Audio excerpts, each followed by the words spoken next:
तो last part में Orion well ने वजीटा के साथ में फ़ाइट की थी और बीच में ही उसकी कॉन्टिन्यूटी एनर्जी अवेकन हो गई थी और वो ऑलमोस्ट वजीटा को हराने वाला था कि तभी वहाँ पे गोकू आ जाता है अब उसके आगे।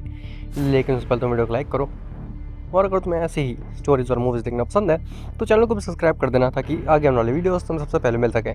खैर, तो गोकू जब ओरियन वेल के उस की ब्लास्ट को डिफ्लेक्ट करता है तो ओरियन वेल अनकॉन्शियस होकर वहीं पे गिर जाता है। गोकू वजीटा के पास जाता है और कहता है, वजीटा क्या तुम ठीक हो? जिसके बाद गोकू वजीटा को हाथ देता है और उसको खड़ा करता है। वजीटा कहता है, आह, ये बीइंग तो पता नहीं अचानक से क्या बन गया। अचानक से इसके पास में ऐसी एबिलिटीज़ आ गई जो कि मैंने इमेजिन ही नहीं की थी। गोकू कहता है, हाँ, लेकिन वजीटा मुझे लगता है कि तुम इससे ज़्यादा स्ट्रांग हो, तुम इसे हरा सकते थे। वजीटा कहता है, हाँ मैं इसे हरा सकता था, लेकिन मैंने इमेजिन नहीं किया था कि इसकी पावर लेवल और एबिलिटी में इतना ज़्यादा चेंज आ जाएगा अचानक से। मैं उस चीज़ के लिए प्रिपेयर्ड ही नहीं था और इसने अचानक से अपने आप को मल्टीप्लाई कर लिया और मेरे ऊपर इतनी स्पीड से वार किया कि मुझे कुछ सोचने का मौका ही नहीं मिला और इसी वजह से ये मुझे थोड़ा सा अनकंफर्टेबल कर दिया। वरना अगर मुझे पता होता इसके पास में ऐसी खास एबिलिटीज़ हैं तो फिर मैं इसको हल्के में आंकता ही नहीं। गोकू कहता है, लेकिन ये बीइंग है कौन? वजीटा कहता है, वो सब छोड़ो, तो इसके पास जाते हैं, मुझे लगता है कि इसकी हालत नहीं सही है। जिसके बाद वजीटा और गोकू दोनों ही ओरियन वेल के पास जाते हैं।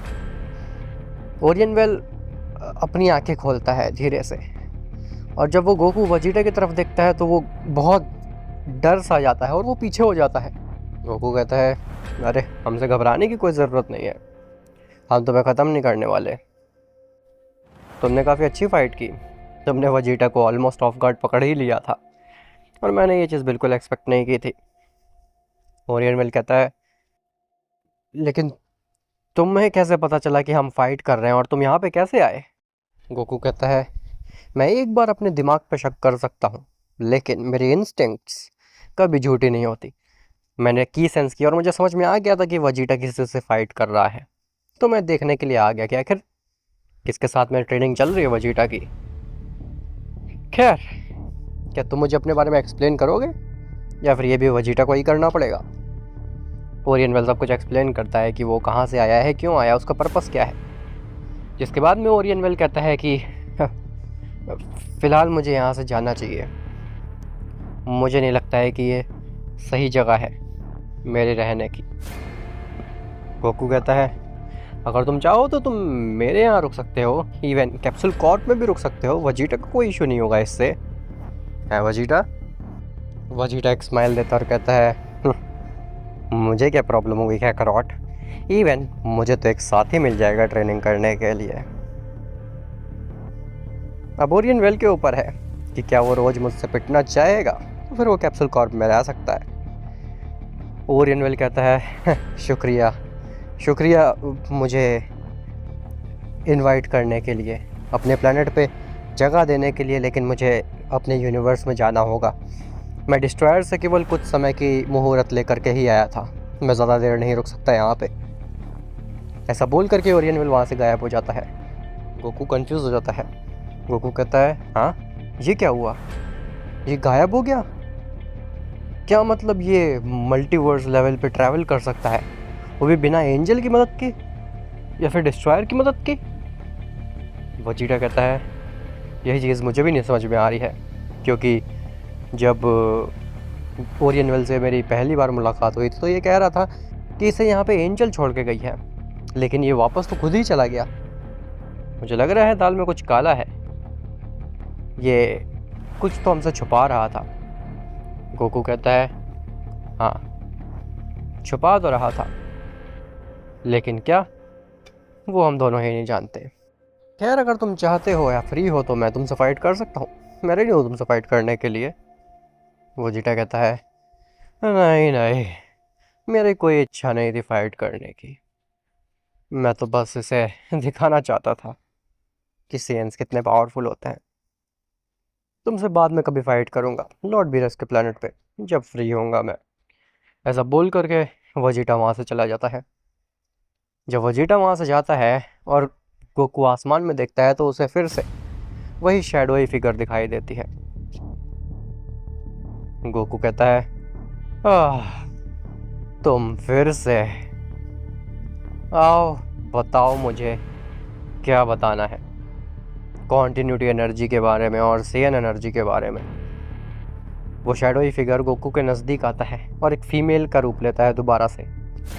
गोकू कहता है, हाँ हाँ, फिर से अपनी शुरू करो बकवास, वो सेयन पावर वाली। लेकिन इस बार वो फीमेल बहुत ज़्यादा सीरियस और गुस्से में लग रही होती है। वो कहती है, तुम्हें मेरा नाम जानना है ना, तो मेरा नाम है आयरा और मैं कॉन्टिन्यूटी एनर्जी और सेयन एनर्जी को काफ़ी अच्छे से जानती हूँ। जिस बीइंग से अभी वो वजीटा फाइट कर रहा था, उस बीइंग के पास में कॉन्टिन्यूटी एनर्जी है। तुमने नोटिस नहीं किया कि तुमने कितनी आसानी से उस की ब्लास्ट को, ओरियन के की ब्लास्ट को डिफ्लेक्ट कर दिया था अपने एक ही हाथ से। लेकिन अगर तुम्हारी जगह कोई और बीइंग होता, कोई दूसरा बीइंग होता, तो फिर वो उस अटैक को डिफ्लेक्ट नहीं कर पाता और खुद इंजर्ड हो जाता। यही मैं बताने की कोशिश कर रही हूँ। वो ओरियन वेल के पास में कॉन्टिन्यूटी एनर्जी है। ये वही बीइंग है जो कि तुमसे तुम्हारी पावर समझने आया था, ताकि फ्यूचर में तुम्हें हराना, मारना इजी हो जाए। गोकू कहता है, अच्छा, तो तुम इस बीइंग के बारे में बात कर रही थी जिसके पास में कॉन्टिन्यूटी एनर्जी है। वैसे अब मुझे तुम्हारी बातों पे थोड़ा थोड़ा यकीन हो रहा है, क्योंकि इसकी हरकतें और इसकी पावर्स थोड़ी सी अजीब लगी मुझे। ये एक ह्यूमन की तरह है, लेकिन इसकी पावर्स सडनली ऐसे स्पाइक मारेंगी, ये वजीटा ने भी नहीं सोचा था। इसीलिए वो भी ऑफ गार्ड चला गया और ऑफ गार्ड पकड़ लिया ओरियन वेल ने उसको। वो बीइंग कहती है, आर्या कहती है, आई मीन, हाँ, यही तो मैं तुम्हें बताने की कोशिश कर रही हूँ, लेकिन तुम मेरी बात समझ ही नहीं रहे हो। केवल सेयन एनर्जी ही उसकी कॉन्टिन्यूटी एनर्जी को ब्रेक कर सकती है, ब्रीच कर सकती है। गोकू कहता है, लेकिन आखिर इससे खतरा क्या है हमारे मल्टीवर्स को? आयरा कहती है, तुम जानना चाहते हो? तो सुनो। अभी कुछ समय पहले तुम्हारे मल्टीवर्स में एक टूर्नामेंट हुआ था। गोकू कहता है, हाँ, टूर्नामेंट ऑफ पावर। और तुम्हें पता है उस टूर्नामेंट ऑफ पावर को हमारे ही यूनिवर्स ने जीता था। आयरा कहती है, गुड, लेकिन तुम्हारे मल्टीवर्स ने उस टूर्नामेंट को हारा था। मैं समझाती हूँ कैसे। तो जब कोई भी यूनिवर्स उस टूर्नामेंट से बाहर हो रहा था, तो तुम्हारा ओमनीपोटेंट, आई मीन तुम्हारा बेवकूफ़ ओमनीपोटेंट उस यूनिवर्स को इरेज कर रहा था। वो ना ही मल्टीवर्स को इरेज कर रहा था, ना ही डिस्ट्रॉयर्स को, ना ही मॉर्टल्स को, वो सब चीज़ें इरेज कर रहा था, मानो कि वो यूनिवर्स कभी एग्जिस्ट करता ही ना हो मल्टीवर्स में। और एक चीज़ जान लो, जो चीज़ इरेज कर दी जाए उसको फिर ओमनीपोटेंट भी दोबारा से एग्जैक्टली सेम क्रिएट नहीं कर सकता। तो ज़ेनो ने जब सभी यूनिवर्सेस इरेज कर दिए थे, एक यूनिवर्स छोड़ के, तुम्हारा यूनिवर्स, उसके बाद में सुपर शेनरॉन जब सभी यूनिवर्सेस वापस लाया, तो वो सभी यूनिवर्सेस पहले जैसे नहीं थे। वो यूनिवर्सेस पुरानी यूनिवर्सेस की रेप्लिका थे, जिसकी अलग हिस्ट्री, अलग पास्ट और अलग टाइमलाइन है। इसी वजह से तुमने नोटिस किया होगा कि हर बीइंग को गलत पास्ट याद है। जैसे कि तुम्हें ये लगता है कि तुम्हारा गुहान मर चुका है, वह इसी वजह से, क्योंकि यूनिवर्सेस का, इवन पूरे मल्टीवर्स का हिस्ट्री ओवरलैप हो चुकी है और तुम्हें मल्टीपल हिस्ट्री याद है। और ये सिचुएशन वर्स होती जाएगी और एक पॉइंट ऐसा आएगा जब पूरा मल्टीवर्स और 9 रेल्म्स कोलैप्स कर जाएंगी। गोकू कहता है, तो फिर इसको फिक्स करने का तरीका क्या है? और 9 रेल्म्स, ये 9 रेल्म्स क्या है? आयरा कहती है, इसको फिक्स करने का केवल एक ही तरीका है, तुम्हें पास्ट में जाना होगा और अपने ज़ेनो को ख़त्म करना होगा, ताकि ये टूर्नामेंट ऑफ पावर हो ही ना सके और मल्टीवर्स और सारी रेल्म सही हो सके। गोकू कहता है, एक मिनट, ये चीज़ तो काफ़ी ज़्यादा अजीब है। मैं पास्ट में जा कर के ज़ेनो को ख़त्म कर दूंगा तो कैसे पास्ट चेंज नहीं हो जाएगा? कैसे टाइमलाइन चेंज नहीं हो जाएगी? और तब भी तो प्रॉब्लम सेम ही रहेगी। आयरा कहती है, नहीं, हिस्ट्री इस तरीके से वर्क नहीं करती जिस तरीके से तुम सोच रहे हो। और रही बात ओमनीपोटेंट के ख़त्म होने से, तो ओमनीपोटेंट का ख़त्म होने से मल्टीवर्स पे कोई भी इम्पैक्ट नहीं पड़ता। ओमनीपोटेंट एक ऐसा बीइंग है जो कि मल्टीवर्स को संभालता है, लेकिन उसका मल्टीवर्स से कोई कनेक्शन नहीं होता, तो वो मर भी जाए उससे कुछ फ़र्क नहीं पड़ता। गोकू कहता है स्टिल दो प्रॉब्लम है, ना ही मैं पास्ट में जा सकता हूँ, और दूसरी चीज़ लॉर्ड ज़ेनो मेरे काफ़ी अच्छे दोस्त हैं, और इससे भी बड़ी चीज़ कि मैं इतना पावरफुल हूँ ही नहीं कि उस ओमनीपोटेंट जैसे बीइंग को हरा सकूँ, और ना मैं ऐसा सोच सकता हूँ कभी। एरा कहती है और रही बात पास्ट में जाने की, तो ये चीज़ तुम अचीव कर सकते हो ओरियन विल को ख़त्म करके, उसकी कॉन्टीन्यूटी एनर्जी का इस्तेमाल करके। उसकी कॉन्टीन्यूटी एनर्जी तुम्हें पास्ट में ले जा सकती है। और रही बात ज़ेनो को ख़त्म करने की, तो वो तुम्हारे ऊपर है। देखो अगर सब कुछ ऐसे ही चलता रहा तो फिर एक समय आएगा जब सब कुछ कोलैप्स कर जाएगा, तुम्हारी फैमिली, तुम्हारे फ्रेंड, सब कुछ ख़त्म। लेकिन अगर तुमने ज़ेनो को ख़त्म कर दिया पास्ट में जा करके, तो ये सब कुछ होगा ही नहीं। तुम इजीली अपनी लाइफ जी सकते हो और जितना समय चाहो उतना समय व्यतीत कर सकते हो अपनी फैमिली के साथ में। तुम्हारी चॉइस है, मैं तुम्हें फोर्स नहीं कर रही हूँ, मैं बस चाहती हूँ कि तुम ठीक कर दो सब कुछ। तुम ही हमारी लास्ट होप हो। गोकू कहता है लेकिन फिर भी अगर मैं चाहूँ तो कैसे कर सकता हूँ इस चीज़ को, मेरे पास इतनी पावर्स हैं ही नहीं कि मैं उनसे लड़ सकूँ। एरा कहती है चिंता मत करो, मैं तुम्हें 9 रेल्म्स की पावर दूंगी।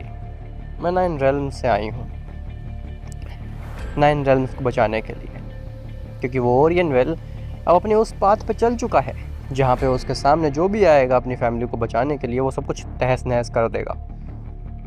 चाहे उसके सामने मल्टीवर्स आए जो कि ऑलरेडी खड़ा हुआ है, वो मल्टीवर्स को भी ख़त्म कर देगा, सिस्टर्स ऑफ फेट को भी ख़त्म कर देगा, गार्म को भी रिलीज़ कर देगा, और पूरे 9 रेल्म्स पर कब्जा पा लेगा, जो कि मैं होने नहीं दे सकती। जिसके बाद में आयरा बस एक स्नैप करती है और गोकू की बॉडी लाइट अप हो जाती है पूरी तरीके से। गोकू अपने हाथों की तरफ देखता है और कहता है ये क्या हो रहा है मेरे साथ में। आयरा कहती है चिंता मत करो, तुम अब एक इमॉर्टल बन चुके हो। इसी के साथ साथ तुम्हारी जो मॉर्टल बॉडी तुम्हारी सेन पावर्स को बाउंड कर रही थी, वो बाउंडेशन भी हट चुकी है। अब तुम अपने सेन पावर का पूरा पोटेंशियल यूज़ कर सकते हो। और ट्रस्ट में, जब तुम अपनी सेन एनर्जीज का वाकई में पूरा पोटेंशियल यूज़ करोगे, तो तुम खुद हैरान हो जाओगे कि सेन पावर्स कितनी पावरफुल होती हैं। ऐसा बोल करके आयरा वहाँ से गायब हो जाती है। खैर, वहीं ओरियन वेल पहुँचता है अपने यूनिवर्स में, अपने घर पे, और ओरियन वेल दोबारा से काफ़ी ज़्यादा हताश और उदास हो जाता है। उसे समझ में आ जाता है कि वो सेयंस से जीतने का कोई भी तरीका नहीं है। वो सेयंस अनबीटेबल है, उनकी पावर्स अनमैचेबल हैं, उसे ओरियन वेल कभी भी नहीं हरा सकता। तब एक आवाज़ आती है ऊपर देखो ओरियन वेल। जब ओरियन वेल ऊपर देखता है तो शॉक हो जाता है, क्योंकि फ्यूचर ओरियन वेल उसके सामने खड़ा था, जो कि उसकी तरफ बड़े नाराज़गी से देख रहा होता है। वो कहता है तुम्हें मैंने समझाया कि तुम्हें क्या करना है, लेकिन अभी भी तुम यहाँ पे बैठ के आराम कर रहे हो। जाओ, जा करके उन सेयंस को ख़त्म करो इससे पहले कि वो शक्तिशाली बन जाए। ओरियन वेल कहता है मैं नहीं कर सकता, मैं उतना पावरफुल हूँ ही नहीं कि उनसे लड़ सकूँ। वो बहुत पावरफुल बीइंग्स हैं, मैंने उनसे फाइट करके देखा, मुझे उनकी कोई वीकनेस ही नहीं दिखी। वो मेरी की को मीलों दूर से सेंस कर सकते हैं और वो मुझे हरा भी सकते हैं। उनके पास में ऐसी ऐसी फॉर्म्स हैं जो कि मैं नहीं हरा सकता। Future Orion well present Orion well के कंधे पे हाथ रखता और कहता है मैं जानता हूँ ये चीज़ टफ है, लेकिन तुम्हें ऐसा करना ही होगा। तुम पीछे नहीं हट सकते, तुम्हें अपनी कॉन्टिन्यूटी एनर्जी को अवेकन करना ही होगा, जिसके बाद में ही तुम कुछ कर सकते हो, उन सेंस को ख़त्म कर सकते हो, और वो तुम्हारा पहला स्टेप होगा रेल्म्स की तरफ बढ़ने का। अगर तुम उन सेंस को ही नहीं मार पाओगे तो फिर तुम रेल्म्स की तरफ बढ़ ही नहीं पाओगे कभी। तुम्हें रेल्म्स की तरफ बढ़ना है, और इस बार मैं भी तुम्हारी मदद करूँगा उन सेंस को ख़त्म करने में, उन सेंस को हराने में, ताकि हम अपना रास्ता बढ़ा सकें रेल्म्स की तरफ, इस मल्टीवर्स से ऊपर उठ सकें और अपनी फैमिली को वापस ला सकें।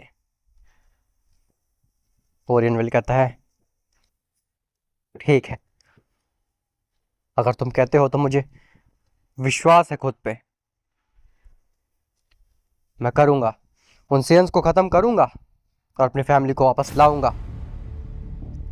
जिसके बाद में ओरियन वेल और फ्यूचर ओरियन वेल दोबारा से यूनिवर्स 7 में चले जाते हैं ताकि वो गोकू वेजिटा को ख़त्म कर सके। खैर ग्रैंड प्रीस्ट आंसर्स ढूंढ रहा होता है कि आखिर प्रॉब्लम क्या हो गई है, लेकिन उसे अभी तक कुछ भी नहीं मिला होता। उसे पता था कि टूर्नामेंट ऑफ पावर से कुछ तो गड़बड़ हुई है, लेकिन उसे समझ में नहीं आ रहा होता क्या। जिसके बाद में ग्रैंड प्रीस्ट के पास में सिर्फ एक ही तरीका बचा था जानने का, और वो था सुपर शेंड्रॉन का यूज़ करके। ग्रैंड प्रीस्ट सुपर शेंड्रॉन का यूज़ करके जान सकता था कि आखिर प्रॉब्लम क्या हुई है मल्टीवर्स में, लेकिन सुपर शेंड्रॉन को यूज़ करने के लिए सुपर ड्रैगन बॉल्स अभी अवेलेबल नहीं थी। लेकिन ग्रैंड प्रीस्ट उन सभी rock solid dragon balls, super dragon balls को इकट्ठा करता है और एक ऐसा डिमेंशन क्रिएट करता है जहाँ पे टाइम नॉर्मल टाइम से 1000 टाइम फास्टर चले, और ताकि सभी सुपर ड्रैगन बॉल जल्दी से रिसेट हो जाएं। ग्रैंड प्रीस्ट ये काम करता है और सुपर शेंड्रॉन को समन करता है। सुपर शेंड्रॉन जब समन होता है तो वो कहता है, तुम सुपर ड्रैगन बॉल्स को मैनिपुलेट करके मुझे बार बार समन नहीं कर सकते हो, क्या ये बात तुम्हें पता नहीं है? ग्रैंड प्रीस्ट कहता है, हाँ, लेकिन मुझे ये जानना बहुत ज़रूरी था कि आखिर प्रॉब्लम क्या हो गई है। इस मल्टीवर्स में मुझे मल्टीपल हिस्ट्रीज क्यों याद है, इसके लिए मैंने ऐसा किया है, वरना आगे से मैं ऐसा कभी भी नहीं करूँगा। सुपर शेंड्रॉन कहता है, क्या यही तुम्हारी विश है? ग्रैंड प्रीस्ट कहता है, हाँ, यही मेरी विश है। जिसके बाद में सुपर शेंड्रॉन बताता है कि कैसे जो यूनिवर्सेस जिन्होंने इरेज किए थे और वो लाया था, वो यूनिवर्सेस रियल यूनिवर्सेस नहीं है, वो यूनिवर्सेस पुरानी यूनिवर्सेस की रेप्लिका है। और इसकी वजह से कुछ ऐसे बीइंग्स जो कि मरे होने चाहिए थे वो वापस आ चुके हैं, और वो भी कॉन्टिन्यूटी एनर्जी के साथ में, जो कि मल्टीवर्स के ऊपर रेल्म्स तक को हिला रही हैं, हिस्ट्रीज को ओवरलैप करा रही हैं। ऐसा बोल करके सुपर शेंड्रॉन चला जाता है और वो सभी सुपर ड्रैगन बॉल्स भी अलग अलग डायरेक्शन में चली जाती हैं। वाखैर ग्रैंड प्रीस्ट ये सब नॉलेज लेके क्या करेगा? क्या वो ओरियन वेल को ख़त्म कर देगा? और आखिर ओरियन वेल तो सेंस की तरफ बढ़ चुके हैं, उन्हें ख़त्म करने के लिए वो कर पाएंगे ऐसा कि नहीं, ये पता चलेगा तुम्हें नेक्स्ट पार्ट में। और रही बात मूवी की, तो मूवी आने वाली है 27 फरवरी को। तो तैयार हो जाओ एक ऐसी मूवी देखने के लिए जो कि शायद से तुमने आज से पहले कभी ना देखी हो, ना ही सुना हो उसके बारे में। मिलते हो तुमसे नेक्स्ट पार्ट में, तब तक के लिए बाय बाय।